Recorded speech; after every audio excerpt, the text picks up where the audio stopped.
नमस्कार, मी ऐश्वर्या अटवार लोकनिर्धार चॅनल मध्ये स्वागत करते। निवडणूक आयोगाने महाराष्ट्राची निवडणूक जाहीर करावी, आम्ही तयार, उद्धव ठाकरे यांचं वक्तव्य।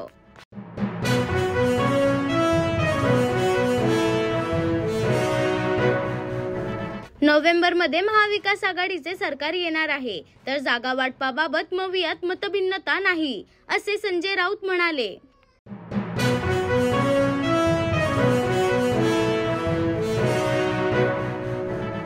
आरोग्य कर्मचाऱ्यांच्या सुरक्षेबाबत सरकार ठोस पावलं उचलणार, तसेच सुरक्षेबाबत ऑडिट देखील करण्यात येणार आहे, मुख्यमंत्री एकनाथ शिंदेंची ग्वाही।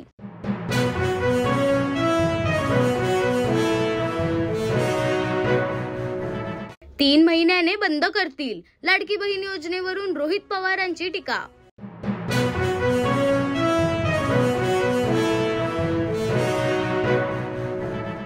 आता गोरगरिबांनी ठरवलंय, त्यांना खुर्ची द्यायची नाही, मनोज जरांगे यांचं वक्तव्य।